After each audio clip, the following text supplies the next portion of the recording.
Welcome back to this week's episode of Mystery Garage. We are back to work on episode 3 on the Mk2 Jetta VR6 swap. We've got some work done between this episode and last, and it's time to get you updated on that. In today's episode, the goals are electrical and hydraulic clutch kit. Lots of work to do, so let's jump right into it.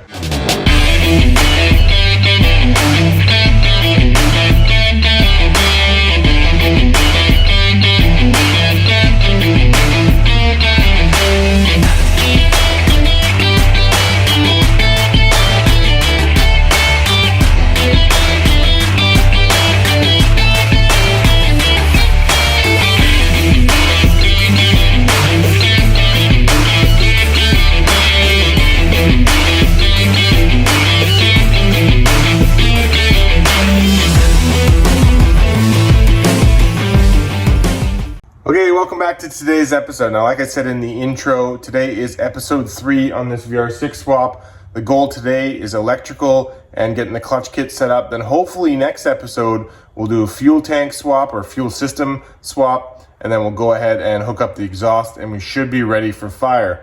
That's judging that everything goes as planned. There's a couple little things I still need to pick up, but we're making some good progress. Now, between last episode and today, I jumped on a lot of the electrical stuff. You really want to take your time on that sort of thing. And because this car is already CE2, the job is a little bit easier. Most of my stuff I prefer to send out to Dave at TDC Shop, just because I like to have things simplified. But of all the wiring I could do here in this shop, doing CE2 to CE2, Mk3 to Mk2 is probably the easiest or the most comfortable I feel with wiring big setups like this. So I'm go ahead and jump into it. I'll show you guys a little bit of time-lapse work that I did. There is still a little bit of plugging and playing that I still need to do within the car, but mostly what I did, and I'll show you in time-lapse real quick, is I laid out the harness. One of the biggest resources is, I believe it's CE2 something rather online. It gives you a good breakdown of the whole CE2 platform. Let me just grab that for you. All right, boom, we're back. It's CE2 resource, or welcome to CE2 resource. This is kind of a pinout of all of the CE2 box. This is extremely helpful, and it's a little bit dirty now because I've used it pretty well. I printed it off the computer, and you'll see in the time lapse coming up that I basically lay this out and go through everything. It's really helpful to make sure you haven't missed anything. And while the car isn't currently running yet, I'm pretty sure I'm in the right direction with a lot of the other things that you don't normally think about when you're doing a swap, and I think we're pretty good. There's a little bit of button up on the electrical system I need to do, but most of today's episode will be looking at hooking up the hydraulic clutch kit from Fabulous Manufacturing. So let's jump right into the time lapse. We'll show you guys the electrical stuff. We'll get caught up to where we are right now, and then we'll go into jumping into the hydraulic clutch. Let's do it.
right, you guys saw where we are now. We're fairly caught up. So the harness is plugged into the fuse box.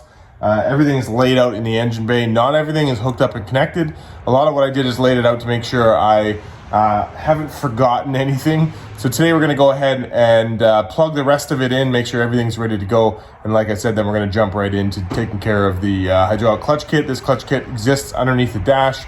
There's a little bit of steering column reinforcement and that kind of thing that they suggest you do. So we're going to definitely do all of that.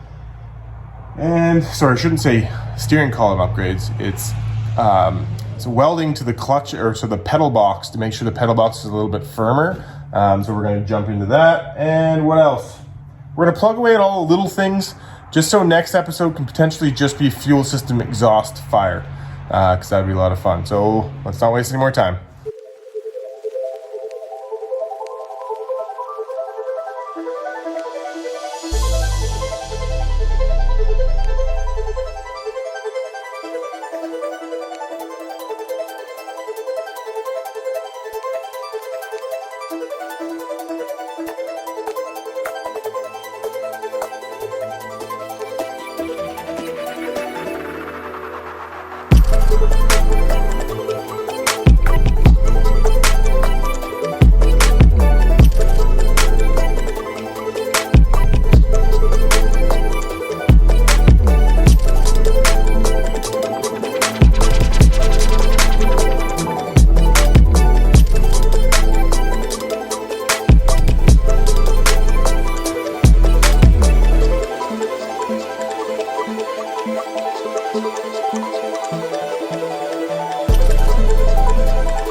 All right, you guys won't be able to tell, but it is now the next day again, and I've done a whole bunch of updates, and let me show you what we've got done. Now, it is absolutely the little things that will eat up the most time. I started filming yesterday, but I actually turned it off just because I went and spent a great deal of the afternoon dealing with all the little things. So I got all the wiring down in the front of the engine, cleaned it all up, got all the wiring down the side of the engine. Unfortunately, I went to go hook up the shifter linkage, and on the O2A shift tower, it's got something called a shift relay. So it's a plastic piece that goes through here and clips up to here where the shifter linkage attaches. And unfortunately, ours was broken, so we have to get a new one of those. So I had to pull the tower to replace that properly. But other than that, I got kind of everything set up. I got the intake all bolted up, wiring's all there, I got the fuel lines done. This is all just tedious stuff I took the afternoon to do. Now, the only thing I haven't done yet from the wiring is mounted the ECU. Mk2, it's mounted in the rain tray, but I'm actually going to go in through, I don't know if you can see that. There's a hole in the firewall there. I'm going to tuck everything through, do it all clean, and we're actually going to mount the ECU inside the car. Keeps it all nice and dry, keeps the engine bay nice and neat. But you spend a lot of time just making sure you got all the proper clips and like all that sort of stuff. You can see, all of it is installed the way it should be. So I also had to redo some battery terminals for the car.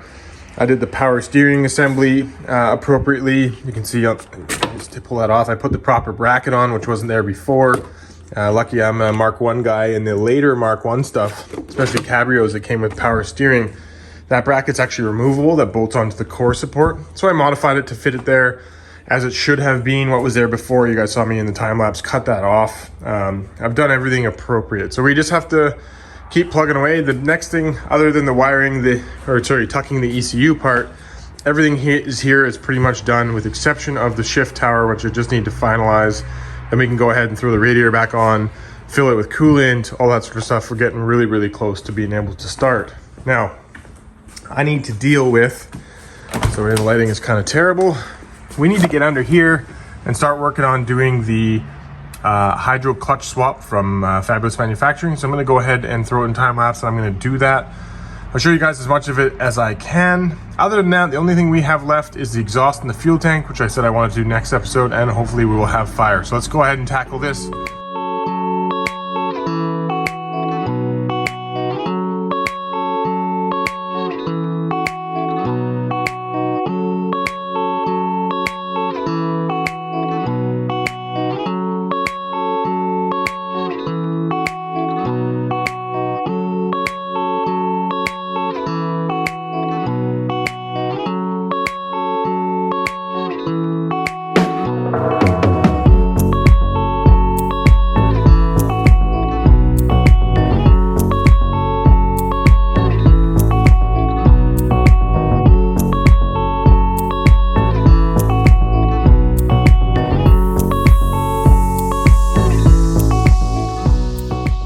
Okay, here's a quick little update as we keep going. Interior looks like an explosion, but pull off the pedal box. Pedal box is now, obviously we had to remove the steering column as well to get that to happen. So here's the pedal box. Now, in the installation instructions, it says you don't necessarily have to remove the pedal box to get it done, but they highly suggest that you make some changes here. And as you can see, this one's already kind of bent. So as you look real close, you can see there's 3 tack welds, one here, one here, one here. What you need to do is right in the side right here, we need to run a tack. Let me see if I can show you. Because that's only tack welded, you can see how this is already starting to warp a little bit. So we're gonna run a bead of weld from here right through to this side. I'm gonna flatten this down a little bit first.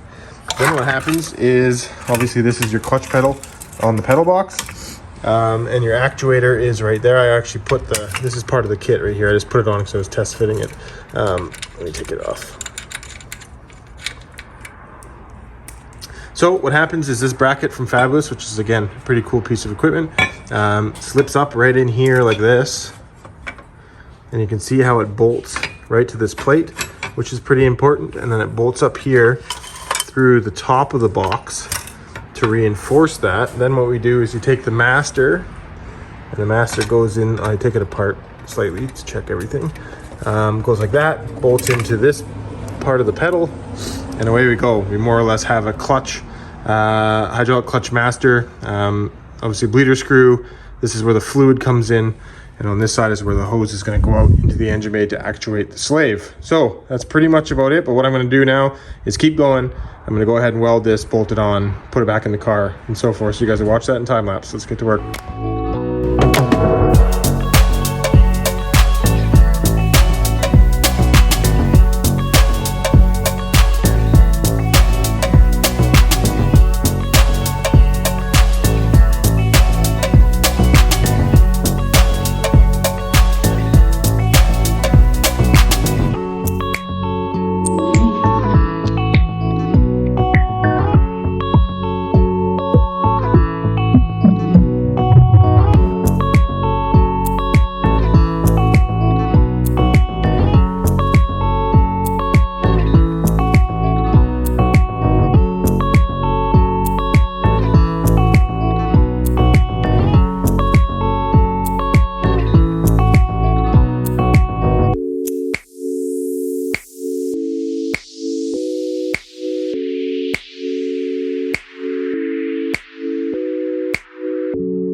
All right, another big update. So let's again show you what I've done inside the car. Now, again, let's be honest.